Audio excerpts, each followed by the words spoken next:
L'esprit du Conseil, c'est un esprit de très grande indépendance.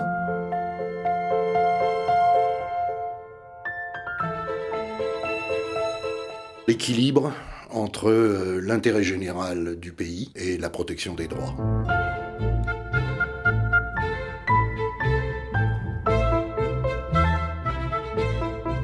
Un garant des libertés publiques et de l'état de droit. Le Conseil d'État assure un contrôle effectif de cette conciliation entre la liberté d'un côté et la protection de l'ordre public de l'autre.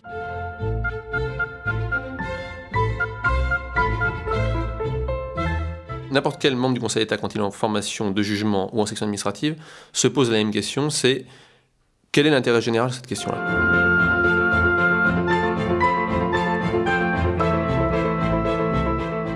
Cette maison se caractérise par le fait qu'y rentrent ceux qui mettent au-dessus de tout leur indépendance et leur liberté.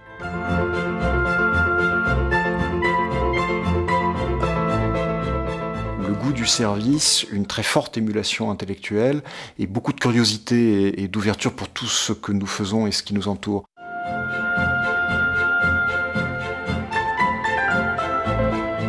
C'est un espace de liberté. La liberté, pour moi, ça n'a pas de prix dans un cursus professionnel. Un des atouts du Conseil d'État, c'est précisément que les gens en sortent, acquièrent une expérience à l'extérieur et reviennent.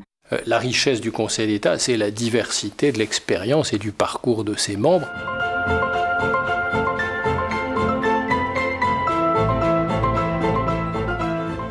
Finalement, ce qui est la richesse de cette maison, c'est sa diversité.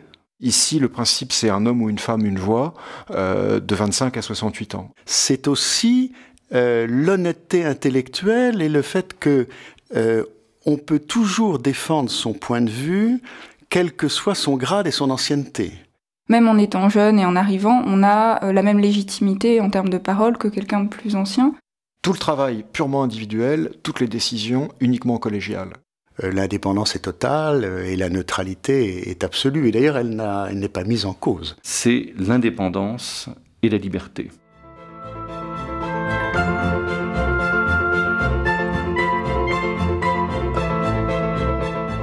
Pour des raisons culturelles, historiques, notre système juridique a influencé un grand nombre de pays. Les relations internationales, c'est évidemment tout ce que nous pouvons apporter à d'autres, mais également tout ce que les autres peuvent nous apporter. Ça fonctionne dans les deux sens. À l'échelle européenne comme à l'échelle mondiale, le dialogue des juges est une réalité qui irrigue tous les domaines, y compris le domaine juridique.